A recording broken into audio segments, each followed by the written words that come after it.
सलामुन अला इबादिहिल्लज़ीना इस्तफ़ा अम्मा बअदु फ़अऊज़ु बिल्लाहि मिनश शैतानिर रजीम बिस्मिल्लाहिर रहमानिर रहीम अला लहुल खल्क़ु वल अम्र सदक़ल्लाहु मौलानल अज़ीम क़ाल अल्लाहु तबारक व तआला फ़ी शानि हबीबिल करीम इन्नल्लाह व मलाइकतहु युसल्लूना अलन नबी या अय्युहल्लज़ीना आमनू सल्लु अलैहि व सल्लिमू तस्लीमा अल्लाहुम्मा सल्लि अला सय्यिदिना व नबिय्यिना व मौलाना मुहम्मदिन व अला आलिहि व अस्हाबिही अजमाइन।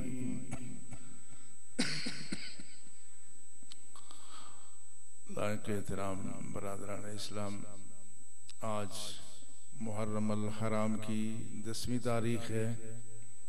आज के दिन ही कर्ब व बला के रेगिस्तान में हज़रत इमाम हुसैन और उनके साथियों ने एक अजीम मकसद के लिए कुर्बानी दी, जिसकी याद रहती दुनिया तक इंशाअल्लाह बाकी रहेगी। इसी माह मुक़द्दस की यकम को हज़रत उमर फारूक रज़ी अल्लाह ताला अन्हो ने भी जाम शहादत नोश फरमाया। पिछले जुमतुल मुबारक के मौके पर चूँकि हमारे एक मेहमान मुकर्रर तशरीफ़ लाए थे, तो जलसा दस्तार फजीलत की मुनासिबत से उन्होंने इल्म की अहमियत पर गुफ्तगू की, इसलिए हज़रत उमर फारूक रज़ी अल्लाह ताला अन्हो के बारे में कोई गुफ्तगू न हो सकी। आज इन दोनों मौज़ूआत पर गुफ्तगू की जाएगी। असल में यकम मुहर्रम और 10 मुहर्रम के ये जो दो अजीम दिन हैं, जिसमें एक में हज़रत उमर फारूक शहीद हुए, दूसरे में हज़रत इमाम हुसैन और उनके साथी शहीद हुए, इनका आपस में एक बड़ा मानवी रब्त है।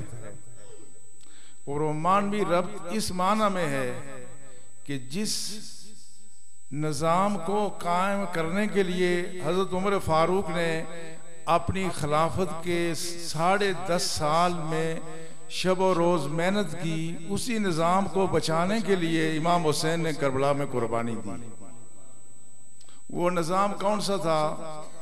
वो निज़ाम जो रसूलुल्लाह सल्लल्लाहु अलैहि वसल्लम लाए थे, वो सिर्फ यही नहीं था कि काबे से 365 बुत तोड़े गए और गैरुल्लाह की परस्तिश से हटा करके लोगों को खुदाए वाहिद के सामने झुकाया गया, बल्कि वो एक हमा जहती इनकलाब था, जिसमें बंदों को बंदों की गुलामी से निकाला गया।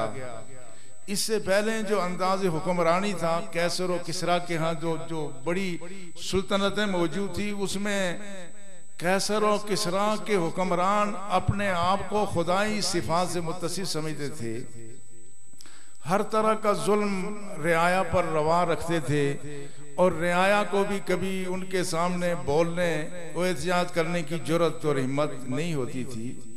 रसूलुल्लाह सल्लल्लाहु अलैहि वसल्लम जब तशरीफ लाए तो मक्कतुल मुकर्रमा के 13 साल तो निहायत मुश्किल में ही गुजरे, लेकिन जो बकिया 10 साल का अरसा मदीना तैयबा में रसूलुल्लाह ने गुजारा, वो भी अपनी बका की जंग भी थी।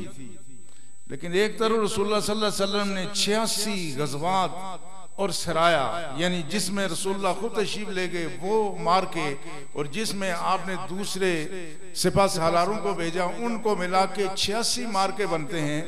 इन 86 मार्कों में एक तो इस्लाम की हिफाजत भी हो रही थी और एक नई रियासत की बुनियाद भी डाली जा रही थी। रसूलुल्लाह सल्लल्लाहु अलैहि वसल्लम इसी कशमकश के आलम में एक रियासत की बुनियाद डाल रहे थे।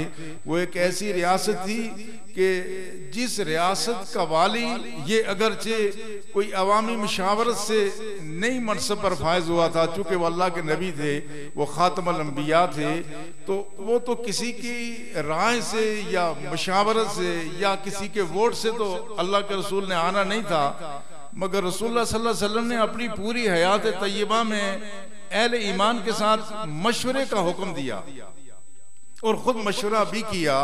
अल्लाह ने कुरान में फरमाया रसूलुल्लाह सल्लल्लाहु अलैहि वसल्लम के लिए वशाविरहुम फिल अम्र, ऐ हबीब सल्लल्लाहु अलैहि वसल्लम, आप दुनियावी मामलात में लोगों को मशवरे में शरीक कर लिया करें। और एक दूसरी आयत में फरमाया व अम्रुहुम शूरा बैनहुम, ये इस मिल्लत का खासा ये है कि ये हर काम आपस के मशवरे से करते हैं।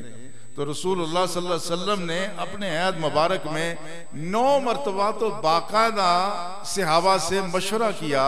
हालांकि रसूलुल्लाह साहिब वही थे, उनको शायद किसी से मशवरे की जरूरत पेश नहीं आती थी। जिनकी रहनुमाई अल्लाह रब्बुल इज्जत खुद करे, उनको आम लोगों के मशवरे की आम हालत में जरूरत नहीं है। मगर मिल्लत की तरबियत थी कि इस मिल्लत के मामलात जब यकसू हों तो उनमें मशावरत का अमल जरूरी रहना चाहिए।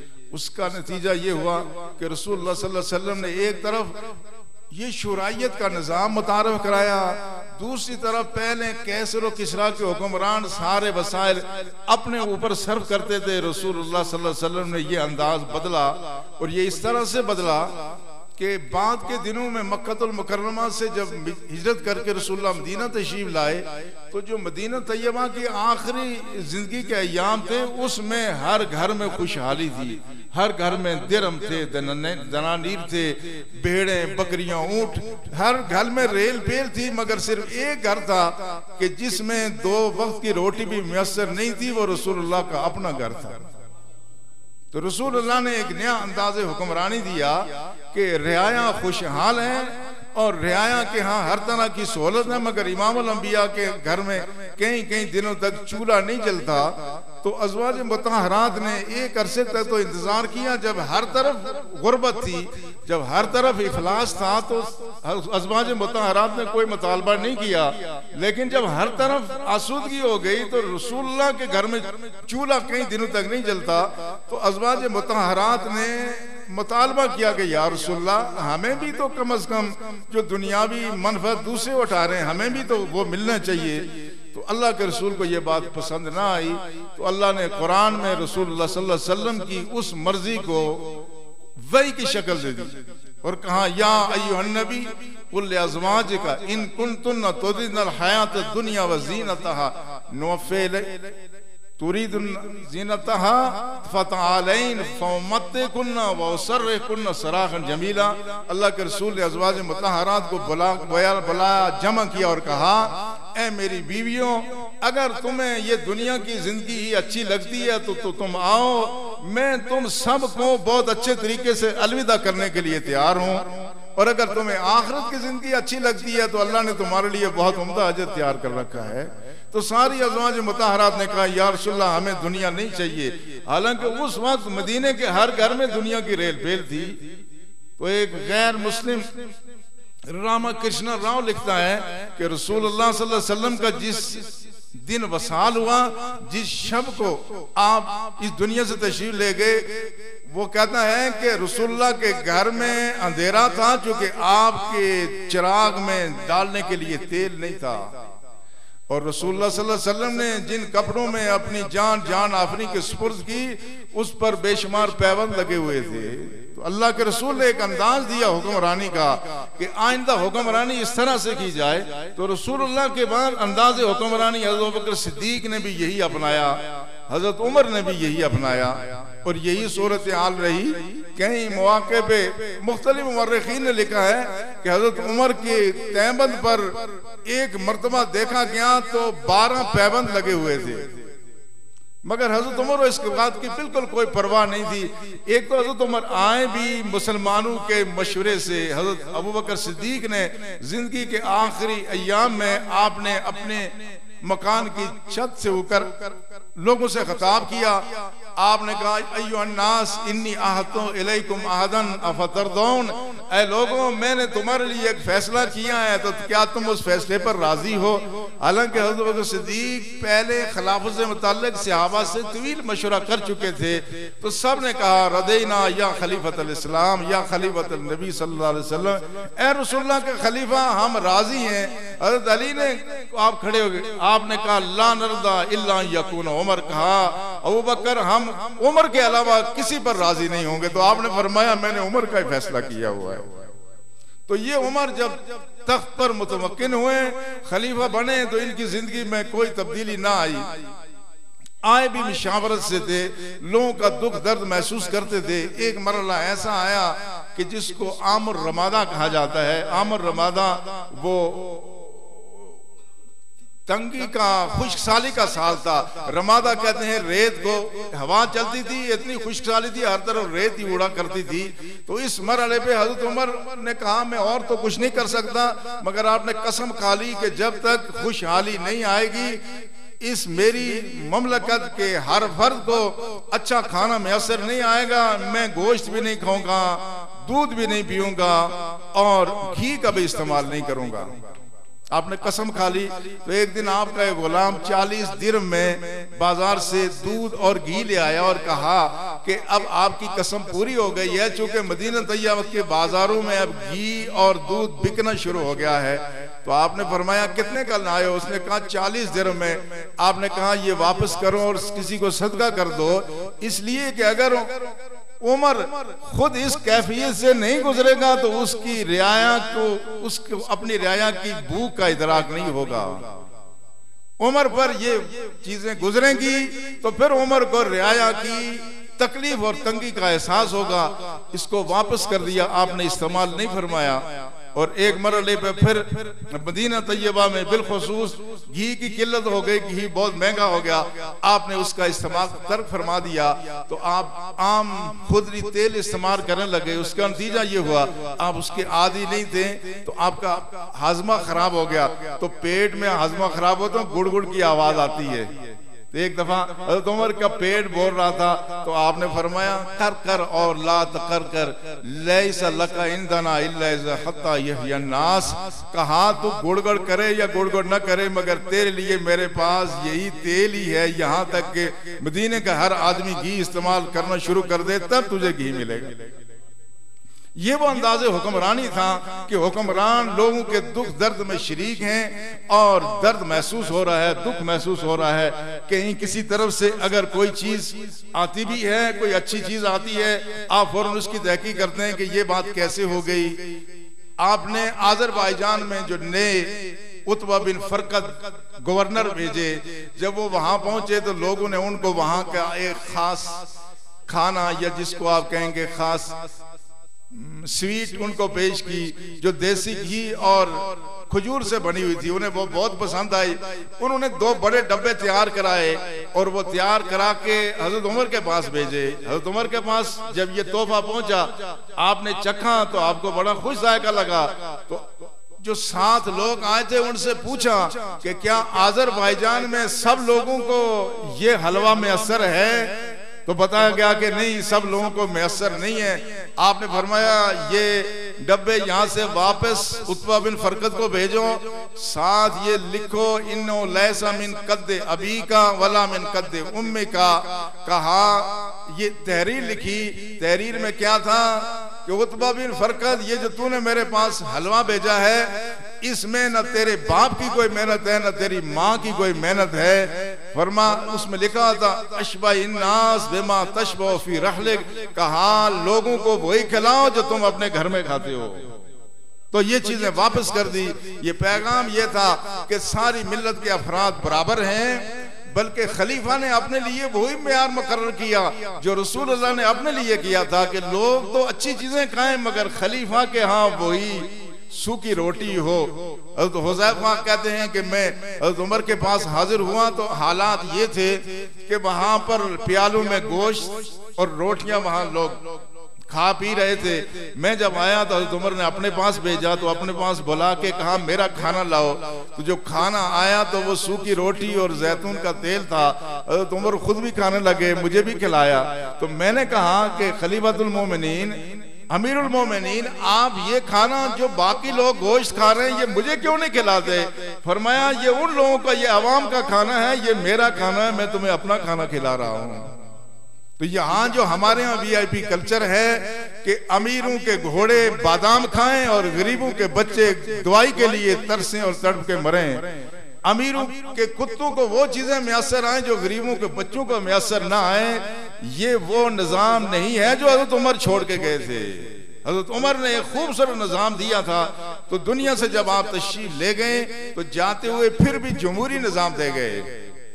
अब मैं वो तफसील तो गुजारिश नहीं कर सकता कि क्या क्या आपने कार आए नुमाया सर अंजाम दिए, लेकिन मुख्तसर बात ये थी कि खलीफा में सादगी भी थी और खलीफा में वकार भी था।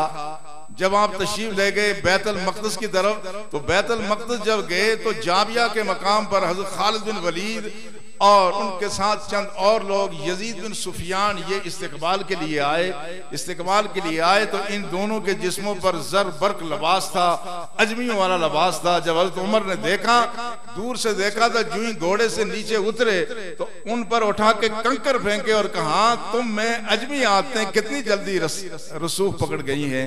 उन्होंने कहा कि ये जो हमने लिबास तो पहना हुआ है ये बड़ा अच्छा लिबास है, लेकिन इसके अंदर असला भी मौजूद है, हम अभी असला से बेनियाज नहीं हुए।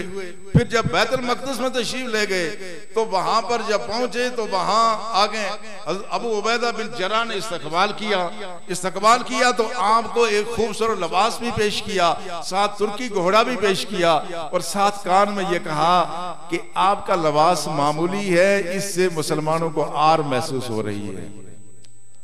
तो आपने फरमाया, आज़न अल्लाह बिल इस्लाम, याद रखो हमें अल्लाह ने इस्लाम के लिए जरिए से इज्जत दी है, हमें इस्लाम के अलावा किसी चीज की इज्जत दरकार नहीं है।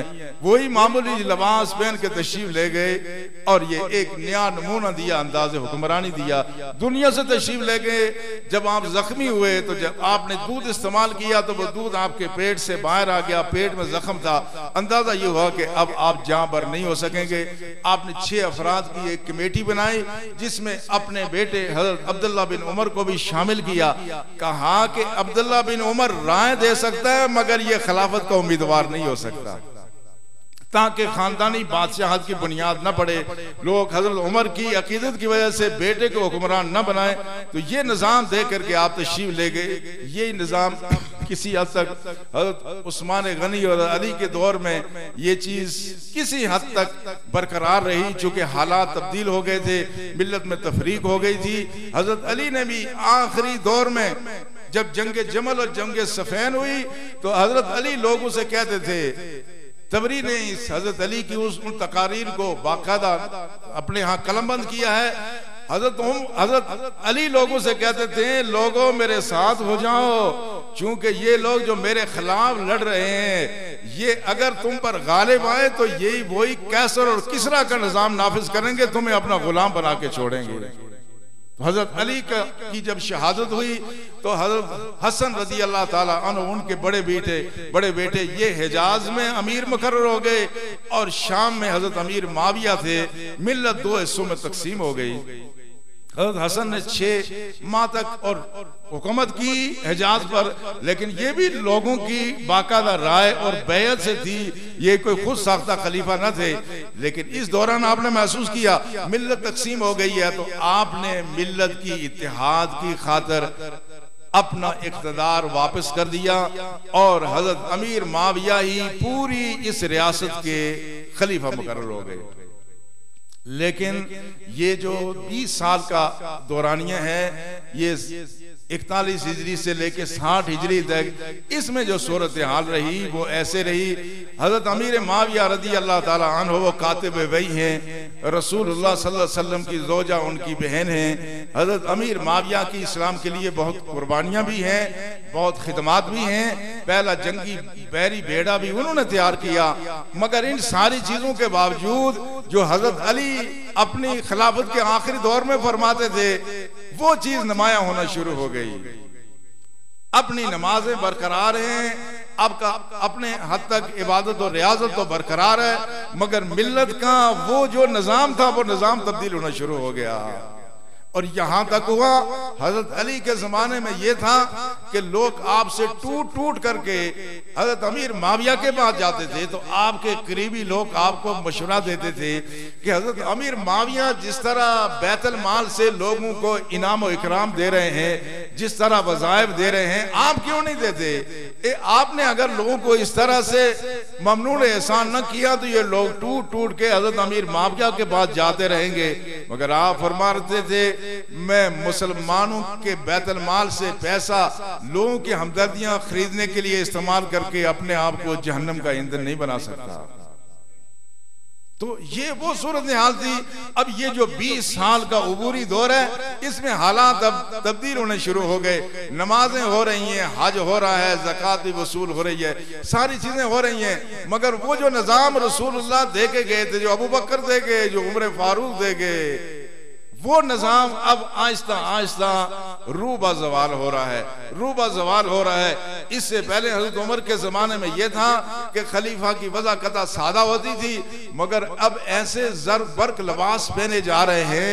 हजरत उमर जब तशरीफ लाए शाम में, तो हजरत अमीर माविया को देखा, बड़ा ही नफीस लिबास पहना हुआ है। आपने बहुत ही नाराजगी का इज़हार फरमाया, कहा ये लिबास तुम्हें जेब नहीं देता, ये मुसलमानों का शेवा नहीं है। मगर वो आपको मुतमईन करते थे कि नहीं, इस मुल्क में चूंकि ये अजमियों का मुल्क है, यहाँ अगर आला लिबास न पहना जाए तो लोगों की नजर में आदमी हकीर हो जाता है। आप फरमाते थे अल्लाह ने हमें इस्लाम के जरिए वो तौकीर बख्शी है, हम कभी हकीर नहीं हो सकते, हमें लिबास की जरूरत नहीं है। लेकिन ये अंदाज बहरहाल 20 साल के दौरान वही रहा। हज़रत उमर का जमाना ऐसा था, इस कदर बेबाकी और इस कदर आपके जबर से मराद आपका वो वकार था, इसके बावजूद लोग आजादी से अपनी राय का इज़हार कर लेते थे। एक तरफ आपका वो जलाल जरूर था, मगर लोग आजादी से अपनी बात का इज़हार करते थे। बाद दफा कोई बात ऐसी हुई, हजरत उमर ने अपने जमाने में देखा कि उनके जो उम्माल हैं, उनकी दौलत उनके जराए आमदनी से ज्यादा है। आज इस बात को कोई अहमियत नहीं दी जाती कि दौलत किसी की जराए आमदनी से ज्यादा हो, तो लोग कहते हैं अच्छा ये बताओ कि करप्शन कहाँ हुई है। वहां से पता, अगर करप्शन का जरिया मालूम नहीं है, तो अगर किसी का लाइफ स्टाइल, किसी के असासा जहां तो उसकी आमदनी से ज्यादा हो, तो अब इस दौर में इसको कोई जुर्म नहीं समझा जाता था। हज़रत उमर इसको भी जुर्म समझते थे। वो माल जिनकी दौलत उनके ज़राए आमदनी से ज्यादा थी, उनसे आपने सारी दौलत वापस ली। वापस लेने के बाद आपने सारी दौलत नीलाम की। जब नीलाम करके तो आधे पैसे उनको दिए, आधे बैतुल माल में दाखिल किए। तो एक शख्स आपके माल में से अबू बकरा जिसका नाम था, वो खड़ा हो गया और उसने कहा उमर तुम अच्छा नहीं कर रहे हो।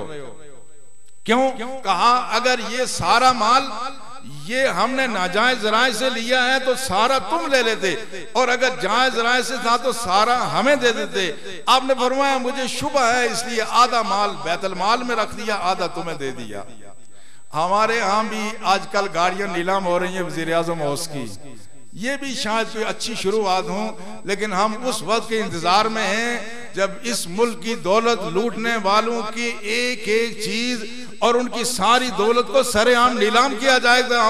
हम उस वक्त यकीन आएगा कि नया पाकिस्तान बन रहा है।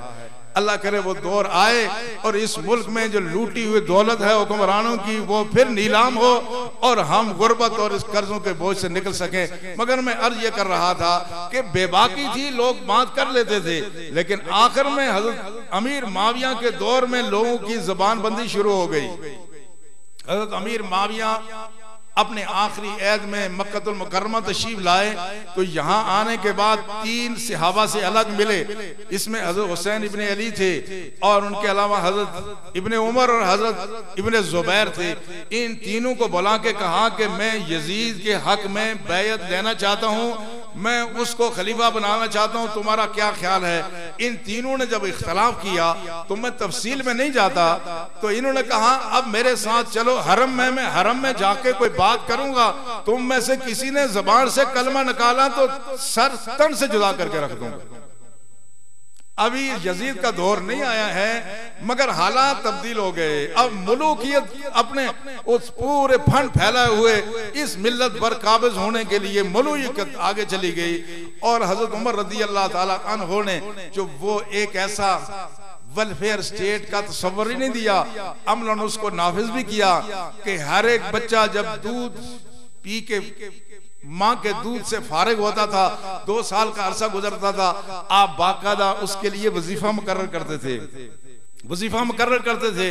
लेकिन फिर वो मशहूर वाक़या आपने सुना कि एक रात आप गश्त कर रहे थे, आपने सुना एक घर से रोने की आवाज आ रही है, बच्चे मुसलसल रो रहे हैं। आपने दरवाजे में दस्तक दी, माँ से पूछा क्यों रो रहे हैं? उन्होंने कहा इसलिए रो रहे हैं, मैं इनको दूध छोड़ा रही हूँ ताकि उम्र का वजीफा जारी हो सके। तो उमर ने कहा क्यों? कहा इसलिए कि उमर उस वक्त वजीफा जारी नहीं करता जब तक माँ का दूध बच्चा न छोड़े। उमर बाहर निकले और रोने शुरू हो गए। कहा उमर तूने कितना जुल्म कर लिया, तेरी वजह से ना जाने कितनी माओ ने वक्त से पहले अपने बच्चों को अपने दूध से महरूम कर दिया होगा। जहाँ के ऐवान इक़्तिदार में गए तो उसी दिन ये ऐलान किया कि कोई बच्चा जब पैदा होगा तो उस बच्चे के लिए उसके उसी पहले दिन से वजीफा शुरू हो जाएगा। ये वजीफा कायम रहा, ये आज भी मगरिब में कायम है। मगर ये हजरत अमीर माविया की जब हुकूमत आई इन्होंने ये वजीफा भी खत्म कर दिया। तो ये मलूकियत की एक तरह से वो साबका रवायात फिर वो ताज़ा होना शुरू हो गई। जब वसाल हुआ हजरत अमीर माविया का तो उसके बाद जब यजीद तख्त नशीन हुआ तो फिर हजरत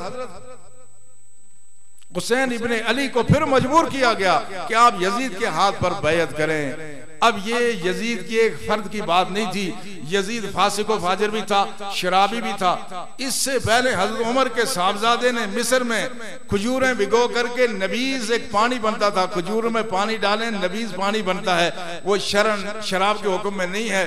आपके साहबजादे अब्दुर रहमान ने मिस्र में वो नबीज भी, तो जब नशा तारी हो गया तो वहां पर भी उन पर हद जारी कराई, वहां पर भी हद जारी कराई, फिर मदीने बुला के दोबारा हद जारी कराई। बात कहते हैं इसी हद की वजह से 1 महीने बाद उनका वसाल हो गया। ये तो उमर का निजाम था कि बेटों पर भी हदें नाफिज होती थी। हज़रत अमीर माविया के दौर में ये हुआ कि यजीद अलल ऐलान शराब पीता था मगर इस पर हद जारी करने वाला कोई न था। निजाम तब्दील हो गया था। मगर हजरत अमीर माविया की हद तक ये था कि कम से कम वो जाती तौर पे अच्छे किरदार के जाती किरदार में अच्छे थे। अब इसकी ये कैफियत थी, अब इमाम हुसैन के पास दोनों ही रास्ते, 2 रास्ते थे, या तो वो बैयत कर लेते या अपनी जान दे देते, या हाथ यजीद के हाथ में दे दें या बाद शहादत अपना सर यजीद के हाथ में दिलाते। दोनों में से एक ही रास्ता था। अगर इमाम हुसैन यजीद की बैयत कर लेते तो वो निजाम जो उनके नाना ने बड़ी कुर्बानियों के बाद कम से कम 2000 साल की शब तारीख के बाद जो रोशनी की किरण दुनिया को दिखाई थी और जो खुलफाए राशिदीन ने जिस निजाम को कायम किया था उस निजाम को तबाह करने में ये बराबर के शरीक हो जाते हैं। इतना बड़ा जुर्म इमाम हुसैन अपने जिम्मे नहीं ले सकते थे। दूसरी राह ये थी कि आप मैदान करबला में आप बैयत से इनकार करके जाम शहादत नोश करें, और वही यही हुआ। आपने अपने 72 साथियों समेत मैदान करबला में जाम शहादत तो नोश किया, लेकिन मुलूकियत के लिए हमेशा के लिए इस मिल्लत के दिल में नफरत पैदा कर दी। मुलूकियत के लिए नफरत पैदा हो गई। और ये कितनी बड़ी कुर्बानी थी, और ये कितना, ये एक फर्द की बात न थी, ये निजाम की बात थी। आप जरा गौर करें कि 41 हिजरी में जो मुलूकियत का निजाम शुरू हुआ था, ये हिजरी एतबार से ये कौन सा साल है? 1440, यानी गोया पूरे 1400 साल गुजर गए हैं। जो मुलूकियत का निजाम 41 हिजरी में शुरू हुआ था और 61 हिजरी में अपने उरूज पर पहुंचा था, आज भी अरब की सरजमीन में वही निजाम नाफिज है। आज भी मुलूकियत है, आज भी बादशाहत है। आज लोग कहते हैं ये फलां जगह या हॉलैंड में खाके बने तो अरब की सरजमीन से कोई आवाज क्यों नहीं बुलंद हुई, अवाम क्यों नहीं बोले? हम कहते हैं उनको बोलने की इजाजत नहीं है। ये वही बात थी जो अमीर माविया ने कही थी इमाम हुसैन को कि तुम बोल नहीं सकते। आज उस सरजमीन में कोई हक के लिए, अपने नबी की अजमत के लिए, अपने कुरान की अजमत के हक में भी आवाज नहीं उठा सकता। जो अपने दीन के लिए आवाज नहीं उठा सकता वो अपने हक के लिए क्या आवाज उठाएगा? ये एक बड़ी कुर्बानी थी जो इमाम हुसैन ने दी, तो लिहाजा आज उसी कुर्बानी की याद मनाई जा रही है। अल्लाह हमें तौफीक अता फरमाए कि जिंदगी के हर शोबे में जहाँ जहाँ हुसैनियत हो हम अपना वजन हुसैनियत के पलड़े में डाले, जहाँ जहाँ यजीयत हो हम उसको रोकने के लिए अपना पूरा किरदार जो हम अदा कर सकते हैं अदा करें। वमा अलैना इल्लल बलाग।